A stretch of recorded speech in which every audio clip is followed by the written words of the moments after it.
이 시간 하나님께서 우리에게 주시는 말씀, 구약의 말씀입니다. 신명기 16장 18절로 20절까지의 말씀입니다.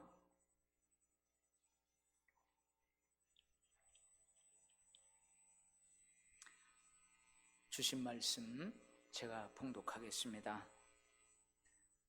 내 하나님 여호와께서 내게 주시는 각 성에서 내 지파를 따라 재판장들과 지도자들을 둘 것이요 그들은 공의로 백성을 재판할 것이니라. 너는 재판을 굽게 하지 말며 사람을 외모로 보지 말며 또 뇌물을 받지 말라. 뇌물은 지혜자의 눈을 어둡게 하고 의인의 말을 굽게 하느니라. 너는 마땅히 공의만을 따르라. 그리하면 네가 살겠고 네 하나님 여호와께서 내게 주시는 땅을 차지하리라. 아멘. 법 없이 살 수 있어요? 여러분은 착해서 법 없이도 살 수 있죠.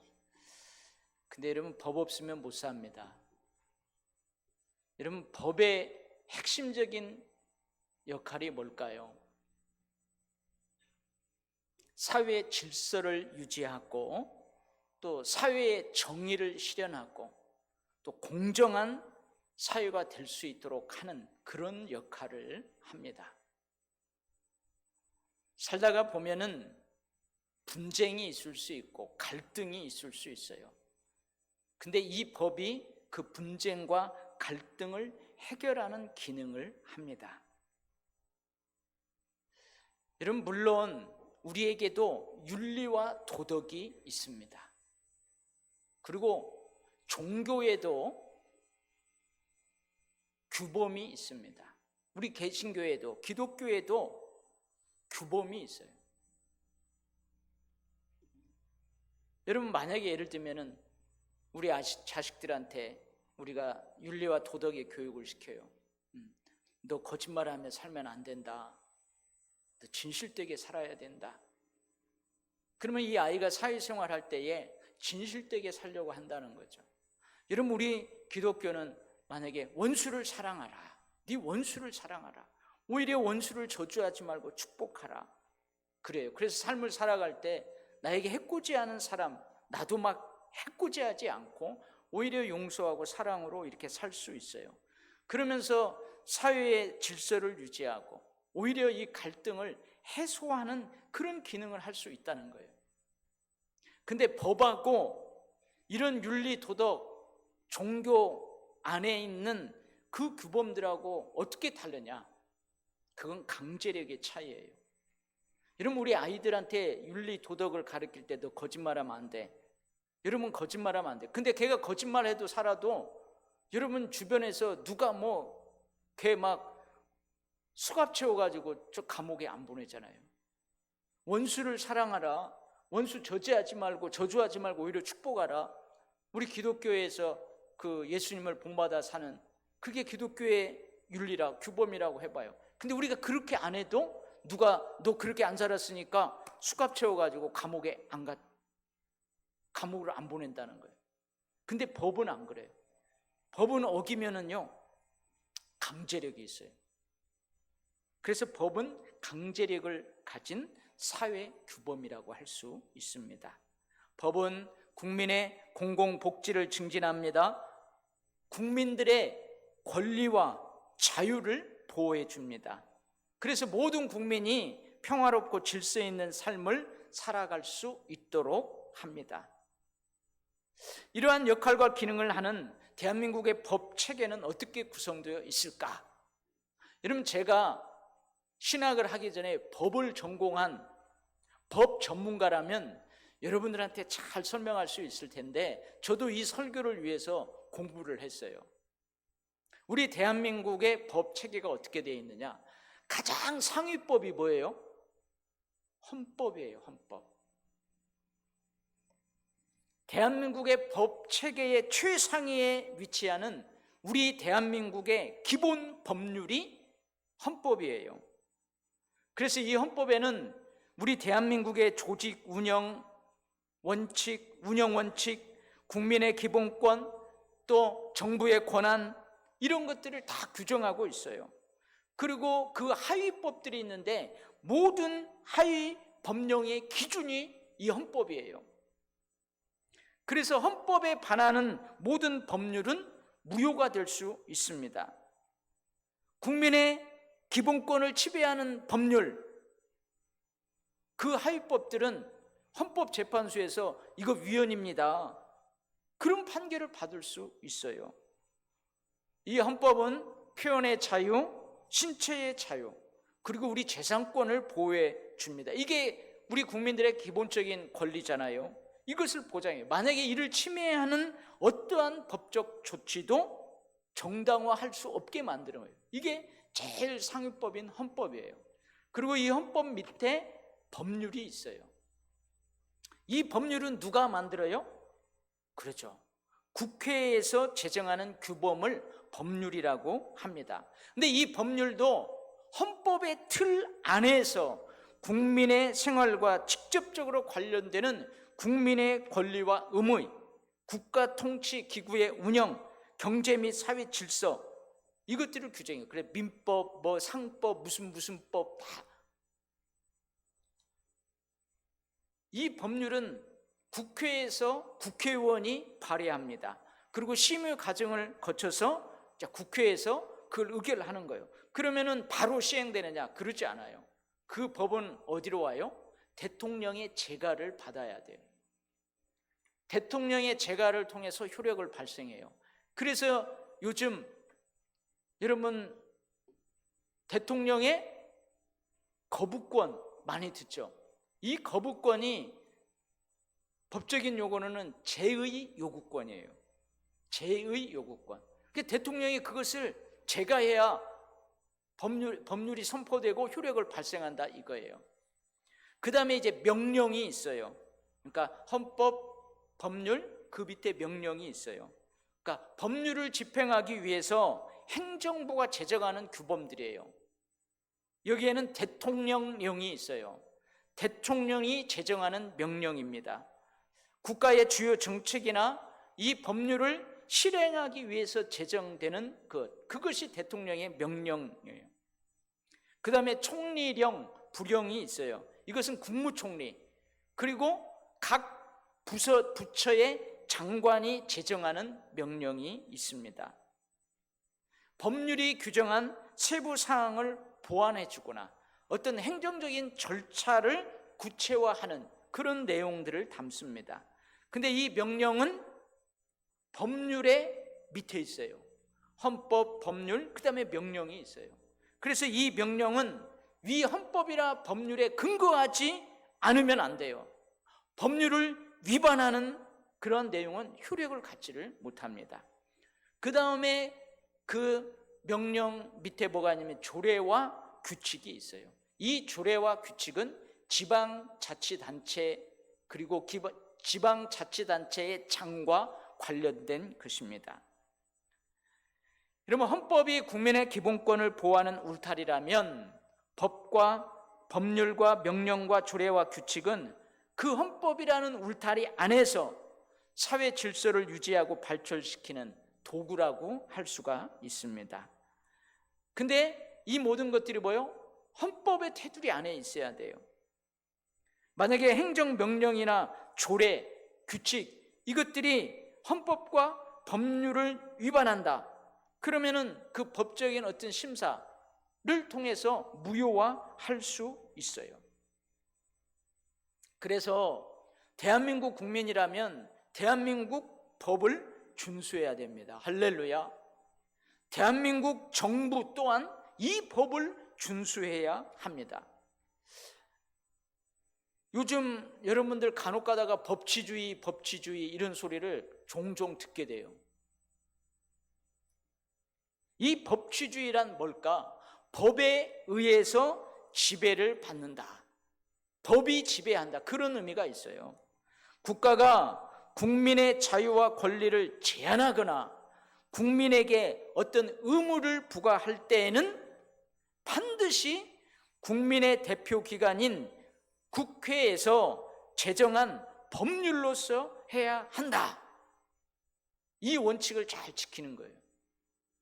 대통령령으로 법률하고 상관없이 국민의 어떠한 권리들을 제약한다, 그렇게 할 수 없다는 거예요. 행정 및 사법의 기능을 실행할 때에도 법률의 근거를 두어야 한다는 이 원칙을 잘 지키는 것, 이게 법치주의라고 할 수 있습니다. 여러분, 우리 국가에는 입법, 사법, 행정 3권이 있어요. 그리고 이 3권은 분리되어야 한다. 여러분들 많이 들어봤죠?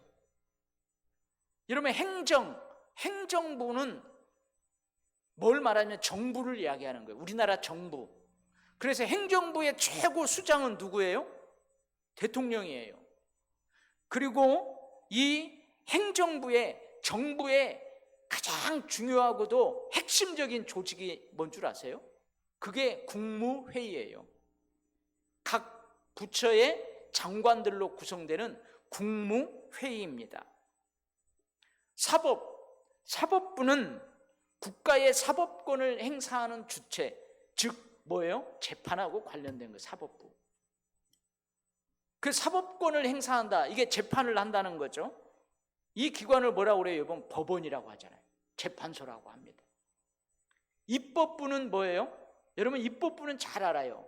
우리가 뽑은 국회의원들이 국회에 가서 어떻게 법률을 만드는 거예요. 입법부는 국회와 국회의원을 말하는 것입니다. 이게 제가 오늘 설교를 준비하려고 간단하게 공부한 내용이에요. 저도 공부를 해봤어요. 나라사랑이라는 주제로 4번째 설교를 합니다. 오늘은 이 법에 대해서, 그리고 법에 따라서 시시비비를 재판하는 재판장, 그 지도자들을 살펴보면서 나를 돌아보고 우리 주변을 돌아보면서 기도할 수 있기를 원합니다. 여러분, 법은 이처럼 우리에게 매우 중요합니다. 그래서 하나님께서 이스라엘 백성들이 왕을 요구해요. 하나님이 제사장, 선지자들, 하나님이 직접 세워서 이스라엘 백성들을 이끌어가는데, 이스라엘 백성들이 아닙니다, 하나님, 우리에게도 다른 주변 나라들처럼 왕을 주세요, 왕을. 그래서 왕정 제도를 요구해요. 하나님이 그것을 허락하시면서 몇 가지 주의사항을 말씀하시는데, 여러분, 그 말씀 중에도 이 법과 관련된 매우 중요한 말씀이 있어요. 왕은 타국인을 왕으로 세우지 말라 그래요. 그러니까 이 대한민국 대통령을 할 만한 사람이 있어요, 없어요? 지금 다 썩어 문드러진 것 같고, 다 대통령 하겠다고 나오는 사람들이 여야 떠나서 다 썩어 문드러진 것 같죠? 그 우리나라에 대통령 감이 없어요. 그래서 우리가요, 저 미국에 부자고 청년 결백하고 아주 정치 잘하고 그 사람을 데려다가 우리 대한민국 대통령을 세울 수 없다, 그 말이에요. 이것을 이야기합니다. 그 다음에 왕을 위해서 병마를 많이 두지 말라고 그래요. 그래서 자기를 지키기 위해서 막 군사, 무기를 많이 두기 위해서 이스라엘 백성들을 애굽으로 내려보내지 말라. 그 다음에 왕은 아내를 많이 두지 말라고 그래요. 왜냐하면 아내에게 마음이 빼앗겨 버려가지고 나라를 통치하는 일은 거들떠보지도 않는다는 거예요. 그래서 아내를 많이 두지 말라. 그리고 자기를 위하여 은금을 쌓지 말라 그래요. 왕이 돼가지고 그 권력으로 자기 은금을 쌓기 위해서 그렇게 하지 말라는 거예요. 그리고 이게 중요합니다. 이게 중요해요. 다른 어떤 것보다도. 이게 뭐냐면 율법서의 등사본을 평생에 자기 곁에 두고 읽어라 그래요. 그래서 하나님 여호와 경외하기를 배워라. 그리고 그것을 지켜 행하라 그래요. 이게 무슨 말씀일까요? 왜 하나님께서 이 말씀을 해요? 여호와를 경외하는 자가 사람도 존중할 수 있어요. 여러분, 하나님을 두려워하는 자가 백성들도 두려워하고 백성들도 존중히 여길 수 있다, 그 말이에요. 그래서 지도자들에게는요, 절대자를 두려워하는 그런 마음이 있어야 돼요.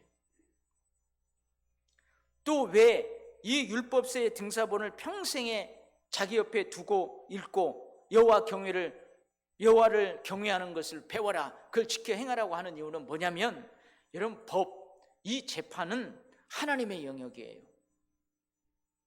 하나님께서는 사람을 하나님의 형상대로 창조하셨어요.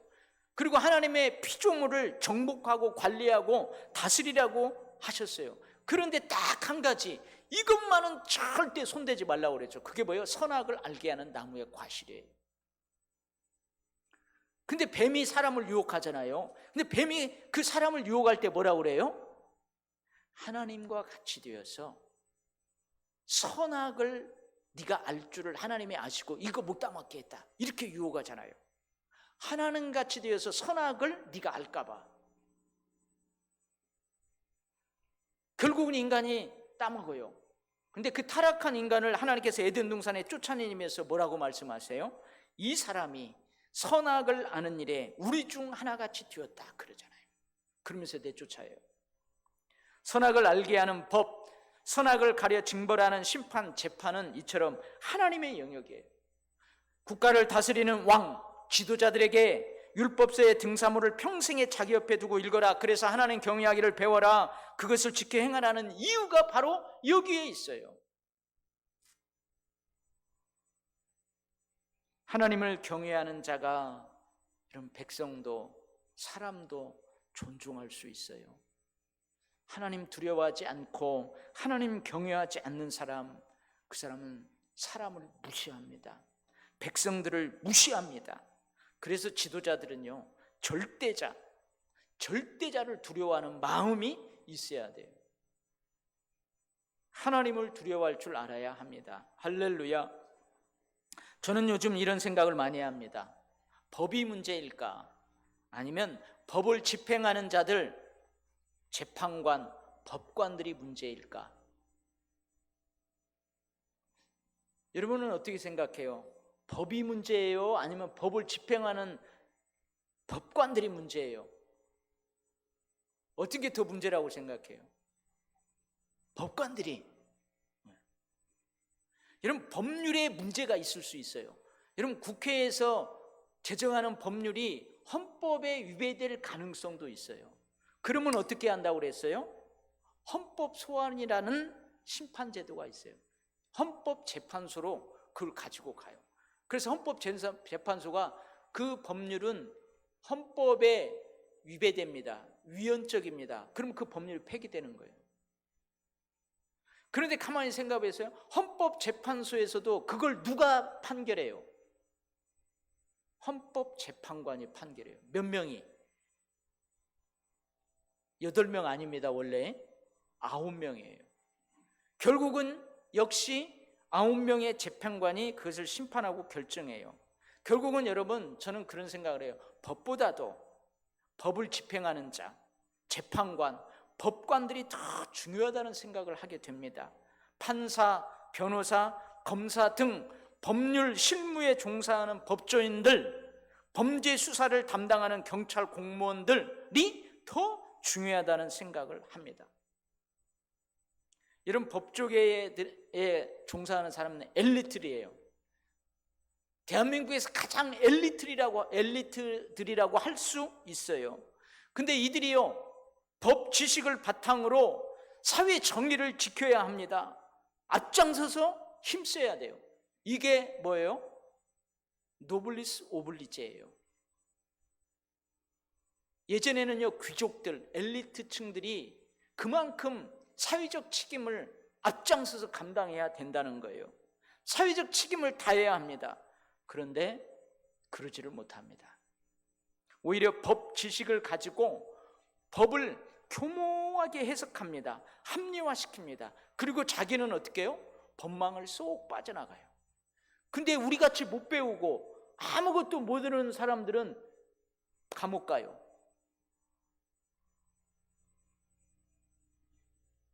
이래서 어떤 말이 생겨나요? 법기술자라는 말이 생겨나요. 법꾸라지들이라는 단어가 생겨났어요. 이러한 면이 어쩌면 법보다도 법을 집행하는 자, 재판관, 법관, 법조인들이 더 중요하다는 것을 반증하고 있습니다. 하나님께서도 법을 집행하는 재판관이 중요하기 때문에 이 재판 과정, 그리고 재판관들이 주의해야 될 사항을요, 구약 성경 여러분 읽어보세요. 반복해서 말씀하세요. 너희는 재판할 때에 불의를 행하지 말며 가난한 자의 편을 들지 말며 세력 있는 자라고 두둔하지 말고 공의로 사람을 재판하라. 너희는 재판을 굳게 하지 말며 사람을 외모로 보지 말고 또 뇌물을 받지 말라. 뇌물은 지혜자의 눈을 어둡게 하고 의인의 말을 굽게 하느니라. 여러분 신명기 1장, 신명기 25장 그 말씀에도 재판하고 관련된 반복해서 주시는 하나님 말씀이 있어요. 그 요약하면 이거예요. 재판은 하나님께 속한 것인즉 너희는 재판할 때의 외모를 보지 말고 귀천을 차별 없이 듣고 사람의 낯을 두려워하지 말라. 송사를 들을 때에 쌍방간에 공정히 판결하라. 사람들 사이에 시비가 생겨 재판을 청하면 재판장은 그들을 재판하여 의인은 의롭다 하고 악인은 정죄할 것이라. 이렇게 하라는 거예요. 여러분 재판장에 딱 왔는데 이 사람 아주요, 딱 보니까 얼굴도 여러분 거무죽죽하지 않고요, 고생 하나도 안 한 것 같고 아주 옷 입은 거 보니까 잘 배웠어요. 힘 있는 것 같아요. 돈도 많은 것 같아요. 근데 상대방을 보니까 깨재재해. 그거 보고 재판하지 말라는 거예요. 이러면 사람의 낯을 보고 재판하지 말라는 거예요. 이 사람이 여당 대표야? 야당 대표야? 이 사람이 예전에 법조인이었어? 그런 거 보지 말라는 거예요.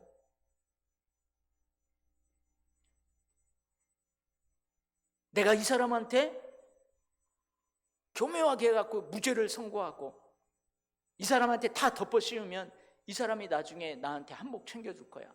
서울에 있는 10억짜리 아파트 줄 거야. 그거 바라면서 재판하지 말라는 거예요. 나한테 직접 주면은 걸리니까 내 자식들한테 50억 줄 거야 하면서 그렇게 하지 말라는 거예요. 잠언의 말씀입니다. 악인을 두둔하는 것과 재판할 때에 의인을 억울하게 하는 것이 선하지 아니하니라. 재판할 때에 낯을 보아주는 것이 옳지 아니하니라. 악인에게 내가 옳다 하는 자는 백성에게 저주를 받을 것이요 국민에게 미움을 받으려니와 오히려 그를 견책하는 자는 기쁨을 얻으며 또 좋은 복을 받으리라. 여러분 재판하는 재판관이 이 악을 행한 사람은 악해요. 근데 이 사람을 선하다고 하고 이 착하고 선한 사람을 오히려 악하다고 하면 저주받는데요. 백성들에게 미움을 산대요. 근데 악한 자를 악하다고 견책하고 벌을 주고 선한 사람을 선하다고 칭찬하고, 그래서 이 사회 국민들의 정서를 자꾸 악한 일 못하게 하고 선한 일을 힘쓰게 하고 이렇게 만들어갈 때 여러분 좋은 복을 받는데요. 할렐루야. 예레미야가 3장 34절 36절 말씀입니다. 세상에 있는 모든 갇힌 자들을 발로 밟는 것과, 그러니까 약자들을 발로 밟는다는 말이에요. 지존자의 얼굴 앞에서 사람의 재판을 굽게 하는 것과 사람의 송사를 억울하게 하는 것은 다 주께서 기쁘게 보시는 것이 아니로다. 여러분 증언에 대해서도 말씀하십니다. 사람의 모든 악에 관하여 모든 죄에 관하여는 한 증인으로만 정할 것이 아니요 두 증인의 입으로나 또는 세 증인의 입으로 그 사건을 확정할 것이며, 그 논쟁하는 쌍방이 같이 하나님 앞에 나아가 그 당시에 제사장과 재판장 앞에 설 것이요 재판장은 자세히 조사하여 그 증인이 거짓 증거하여 그 형제를 거짓으로 모함한 것이 판명되면 그가 그의 형제에게 행하려고 꾀한 그대로 그에게 행하여 그들 중에서 악을 제하라. 여러분 예전에는 우리가 법원에 안 가죠. 갈 일도 없고요. 그리고 재판하는 과정도 우리가 직접 보지 못해요. 근데 요즘은요 SNS가 얼마나, 유튜브가 얼마나 했는지 법정에 안 가도요 그 내용을 다 볼 수 있어요. 증인들이 증언하는 것도 다 볼 수 있고 재판관이 선고하는 것도 다 볼 수 있고 그런 시대에 살고 있어요. 저도 한번 재판장에 가봤어요. 물론 행정 재판이지만 가봤어요. 가봤더니요, 저 뒤에 앉았는데요, 제가요 딱 들어가니까요, 여기 경찰이 지키고 법정을 지키는 경찰이요, 낯선 사람이 딱 들어오니까 저를 유심히 계속 쳐다봐요. 행여나 법정에서 소란을 피울까 봐. 그래서 내가 앉을 때 다리를 이렇게 딱 꼬고 앉았더니요, 제 옆에 있는 사람이, 그 사람이 실제 이제 이 재판에 참여하려고 왔어요. 다리 꼬고 앉지 말래요. 다리 꼬고 앉으면 제 양반이 와가지고 그렇게 앉지 말라고 뭐라고 한다는 거예요. 판사들이 딱 들어오니까요, 다 일었어요.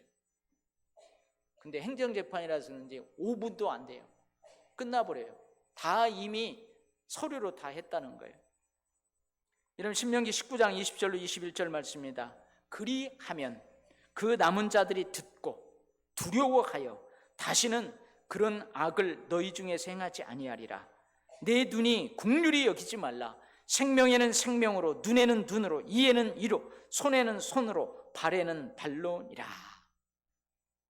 그렇게 해서 공정한 재판을 해서 정의와 공의로운 재판을 해서 재판관들, 지도자들은 그렇게 해서 이 사회가 악을 행하지 않도록 사회 질서를 잘 유지하고 모든 국민들이 질서 있게 평화롭게 생활할 수 있도록 그렇게 만들어야 된다는 거예요. 여러분, 우리 이미 살펴봤어요. 하나님께서는요, 나라를 다스리는 통치자에게 뭘 주었어요? 칼을 주었다고 했어요. 이 칼이 뭘 상징하냐? 권세, 힘, 권력, 권한을 주었다는 거예요. 마찬가지예요. 재판관들에게도 하나님께서 칼을 주셨어요. 통치자들이 이 칼로 악을 행하는 자는 악을 따라 보응하고 벌하고, 선을 행하는 자는 그 선을 따라 칭찬하고 상을 주고 해야 합니다. 그래서 악을 행하는 자들이 두려워서 악을 행하지 못하도록 해야 해요. 반대로 선행을 장려해야 돼요. 재판관들도 마찬가지입니다. 사회 질서를 유지하고 사회 정의를 실현하고 공정한 사회를 유지하는데 그 칼을 사용해야 됩니다. 근데 오히려 그 칼로 사회 질서, 사회 정의, 사회 공정을 훼손한다? 그러면 안 된다는 거예요. 자, 그렇다면 여러분, 재판관들은 재판함에 있어서 이 법을 집행하고 법을 적용함에 있어서 그야말로 어떻게 해요? 피도 눈물도 없이 아주 매몰차게 해야만 하는가? 여러분, 뭐라고 그랬어요? 아까 생명은 생명으로, 이는 이로, 아주 매몰차게 피도 눈물도 없이 그렇게 해야만 할까? 그렇지 않습니다. 하나님께서는 진노 중에라도 긍휼을 잊지 아니하시는 하나님이십니다. 이것을 반드시 기억해야 합니다. 그래서 정상 참작을 한다든지 형을 감형할 수 있는 여러 가지 그것들을 또 이 법관들이 찾아요. 여러분, 진노 중에도 긍휼을 잊지 아니하시는 하나님이 계세요. 이게 하나님의 성품이에요. 여러분, 성경에서 가장 지혜로운 판결, 아주 유명한 판결이 있죠. 뭐예요? 솔로몬의 판결이에요. 여러분, 솔로몬의 그 판결에도 뭐가 있어요? 긍휼과 사랑이 있어요. 여러분, 솔로몬 앞에 딱 재판을 하러 나온 여기 한 어머니가 있어요. 이 어머니 안에는 뭐가 있어요? 악독이 있어요. 악함이 있어요. 근데 이 한 어머니 안에는 뭐가 있어요? 사랑이 있어요. 긍휼함이 있어요. 근데 이것을 아무도 못 봐요. 근데 솔로몬이 그걸 봐요. 그것을, 긍휼과 사랑을 사용해서 그것을 통해서 솔로몬이 어떻게 해요? 지혜로운 판결, 그 유명한 재판을 하지 않습니까? 여러분, 미국의 뉴욕시에 가면은 사람의 이름을 따서 지은 공항이 있어요. 그 공항 이름이 뭐냐면 라과디아라는 공항이에요. 이 라과디아는 미국의 법조인이에요. 그리고 정치인이고, 여러분, 판사를 역임했고 연방 하원 의원, 뉴욕 시장 등을 역임한 사람이에요.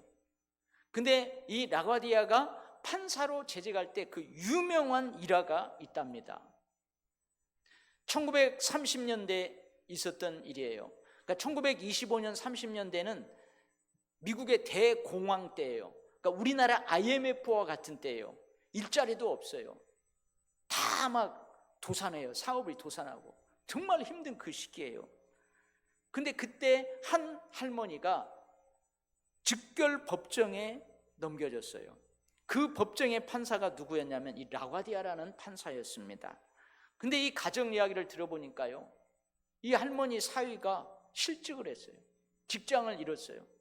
그리고 가출을 해버렸어요. 가정을 내팽개치고 어디로 갔는지 몰라. 노숙을 하는지 살았는지 죽은지도 몰라요. 근데 이 딸은 병들었어요. 그래서 나가서 일도 못해. 그 병치레 하느라고 집에 있어요. 근데 그 어린 손녀들을 누가 키워요? 이 할머니가 키워요. 어렵게 그렇게 키워나가는데 있는 돈마저 다 바닥에 놨어요. 근데 어린 손녀들을 굶어 죽일 수는 없잖아요. 병든 딸 죽일 수는 없잖아요. 그래서 이 할머니가요, 자기 손자들을 그 살리려고요, 제과점 문 열렸으니까 거기 들어가지고 빵을 훔쳐요. 그러다가 절도죄 현행범으로 체포돼요. 그래서 법정에 서게 됐어요.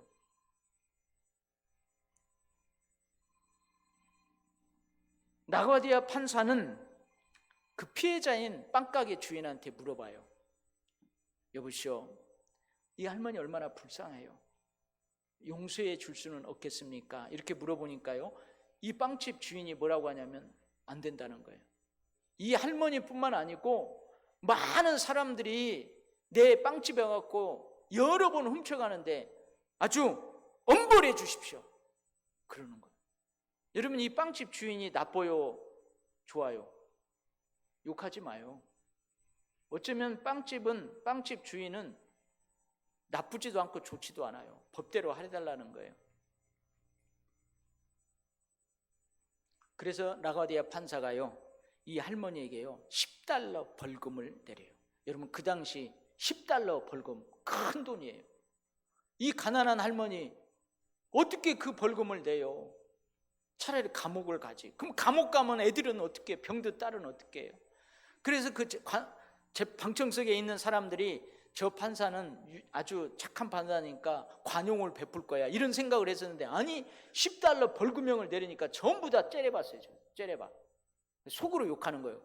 여러분, 겉으로 욕하면은요, 법정에서 쫓겨나요.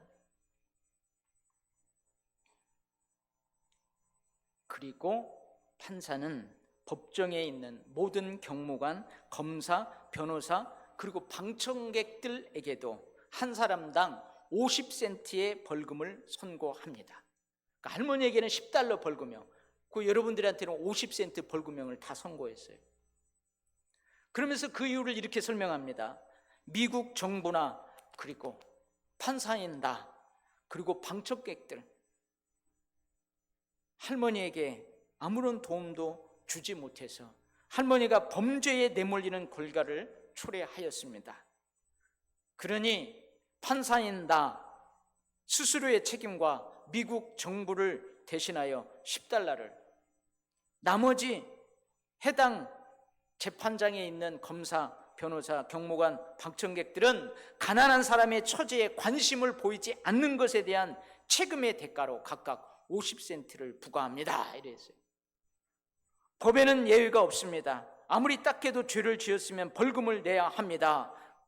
그러면서 이 라과디아 판사가 자기 지갑에서 $10를 꺼내요. 그래서 자기 모자에다가 그걸 담고 방청석에 다 돌립니다. 그러니까 사람들이 다 50센트씩 내요. 그리고 $10는 벌금을 내고 나머지는 할머니에게 주었어요. 모두가 감동하였습니다. 할머니는 눈물을 흘리면서 진심으로 감사했습니다. 할렐루야. 여러분, 법이요, 피도 눈물도 없는 게 아니잖아요. 여러분, 우리나라에도 라과디아 판사와 비슷한 유명한 판사님이 계십니다. 가정법원 소년부 부장판사인 천종호 판사입니다. 천종호, 여러분들 중에서는 한 번쯤 이 이름을 들어보신 분이 계실 거예요. 법정에 청소년들이 쓴다는 거예요. 그러면 청소년이 오면은요, 이놈 자식아, 너 그렇게 살면 앞으로 어떻게 되려고 그래? 하고 막 호통을 친다는 거예요. 근데 부모님들은 어떻게 해요? 우리 자식은 안 그러려고 그러는데 저놈들이 꼬셔가지고 그러면 막 그 부모님한테도 호통을 친다는 거예요. 근데 때로는요, 그 법정에선 청소년들 가운데 여러 가지 사정을 이야기하는 거예요. 엄마 아빠는 이혼해버리고, 엄마는 어디로 나가버리고, 누구 하나 자기 돌보지 않고, 뭐 이런 이야기, 가슴 아픈 사연들을 듣기도 한다는 거예요. 그런 때는 이 판사님이 눈물을 졸졸 흘리기도 하고. 여러분 어때요? 이런 사람들을 우리는 결코 법기술자, 법꾸라지라고 하지 않습니다. 참으로 훌륭한 법조인들입니다. 할렐루야. 여러분, 하나님께서요, 미가 선지자를 통해서요, 이스라엘 백성들을 바라보면서 이것이 재앙이로다 그래요. 이것이 재앙이로다 그래요. 여러분, 뭐가 재앙이라고 하는지 한번 들어보세요. 경제적 가뭄이 재앙이로다 그래요. 경건한 자가 세상에 끊어졌다. 정직한 자가 없다. 대신 악인들이 가득하도다. 두 손으로 악을 부지런히 행하도다. 이것이 재앙이로다 그래요.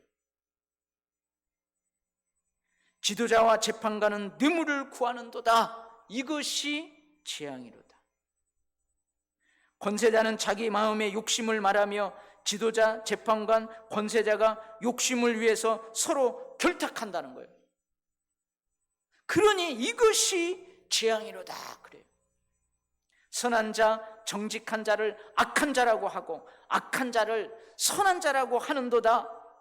자신의 가정뿐만 아니라 이웃의 가정을 파괴하는도다. 이것이 재앙이로다 그래요. 그러면서 뭐라고요? 이러한 사회를 만들어가는 그들의 왕들, 지도자들, 제사장들, 선지자들이 수치를 당한다. 그렇게 이야기하고 있습니다. 여러분, 오늘까지 제가 나라 사랑하는 마음으로 현 시국을 바라보면서 설교를 했습니다. 그러면서 나 자신을 살피고 주변을 살피고 우리가 기도하자 그랬습니다. 근데 설교의 내용들이 마치 나는 쏙 뺀 것 같아요. 이 백성들은 쏙 뺀 것 같아요. 자, 우리 백성들은 어떻게 해야 될까요? 여러분, 우리들은 어떻게 해야 될까요? 여러분, 우리 백성들은 또한 사회 규범인 법을 잘 지켜야 합니다. 아멘? 저것들이 법꾸라지, 법기술자가 되어서 교묘하게 한다고 우리도 그래? 그럼 나도 한번 그렇게 해야지. 그러면 안 된다는 거예요. 우리는 그거 닮아가요. 지 말자는 거예요. 악인들이 그렇게 해서 형통한다고 해도 닮아가지 말라는 거예요. 남들이 어찌하든지 우리는 사회 구별의 법을 잘 지켜야 합니다. 할렐루야.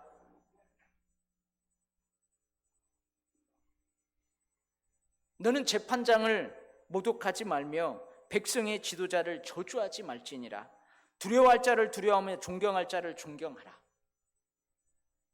여러분, 우리는 조심해야 합니다. 여러분, 재판장이 다 그런 사람들 아니에요. 아까처럼 뭐예요? 훌륭한 재판관들도 있어요. 지도자가 다 그런 사람들 아니에요. 여러분, 훌륭한 지도자도 있어요. 근데 우리가 지도자들에 대해서 함부로 말하고 그러면 안 돼요. 두려워할 자를 두려워하고 존경할 자를 존경해야 합니다. 아멘? 제가 일부 때 그런 얘기를 했어요. 여러분, 할머니, 아버지들이요, 어린 자 말 막 튀어가지고 이제 말하는 유치원 다니는 애가 있어요.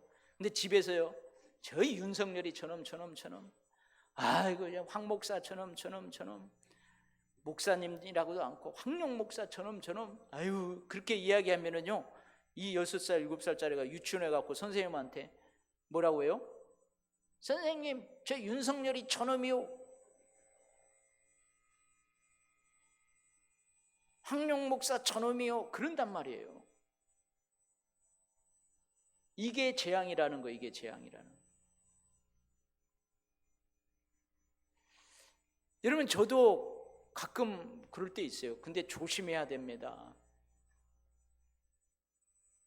내가 그랬더니요, 누가 그래요? 여보, 아니 여보라고 했으니까 누가 했는지 알아버리네요. 여보, 바람이 들어. 여보, 새가 들어. 여러분, 우리는 조심해야 합니다. 그 다음에 우리 백성들은 국민의 의무를 다해야 합니다. 그럼에도 불구하고 우리 의무를 다해야 합니다. 예수님 말씀하시잖아요. 가이사의 것은 가이사에게. 그러니까 세금, 관세, 그 국가에 하라는 거예요. 그리고 하나님의 것은 하나님께 바치라. 하나님의 것은 하나님께 드리라는 거예요. 이 두 가지를 우리는 다 해야 된다 이거. 사회 구별민 법을 따라 국민이 해야 될 의무를 다 해야 합니다. 다 하라는 거예요. 그 다음에 우리는 각자 주어진 삶을 성실하게, 진실하게 살아야 될 줄 믿습니다. 할렐루야. 여러분, 실망하지 말고요, 실족하지 말고, 그래도 우리는 주어진 삶을 성실하게, 진실하게 살아야 합니다. 할렐루야. 그리고 마지막에 꼭 우리 국민들이 해야 될 게 있어요. 그게 뭐라고 그랬어요? 선거할 때 꼭 투표를 하시기 바랍니다. 여러분, 선거할 때 투표하는 것이 나라를 사랑하는 마음이에요. 충성하는 거예요. 분별력을 가지고 기도하면서 투표를 잘 해야 합니다. 무엇보다도 우리 그리스도인들은 주님을 사랑하고 또 교회를 든든히 세우고, 그래서 이 땅 가운데 하나님 나라를 확장하고 하나님 나라를 세워야 해요. 그러나 우리 그리스도인들은 그것뿐만 아니라 나라를 사랑하고 지도자들을 존경하는 마음으로 때로는 인내하고 기다려야 돼요. 때로는 국가의 어려움과 고통을 분담하면서 기도해야 합니다. 할렐루야. 여러분, 일제강점기 때, 6.25 때, 지난 시간에 그랬잖아요. 그런 순국 선열들이 있었기에 지금 우리나라가 있는 거예요. 할렐루야. 기도하겠습니다. 하나님 아버지, 우리 대한민국 이런 재앙이 없게 하여 주옵소서. 오히려 축복받는 대한민국으로 우뚝 서게 하시고, 오히려 복을 받는 민족으로 우뚝 서서 오히려 가난한 민족들을, 가난한 나라들을 섬기는 나라로 세워 주시옵소서. 아버지 하나님, 우리는 그저 묵묵히 하나님 앞에 기도할 따름입니다. 어서 속히 치유하시고 회복시켜 주시옵소서. 예수님 이름으로 기도 올리옵나이다. 아멘.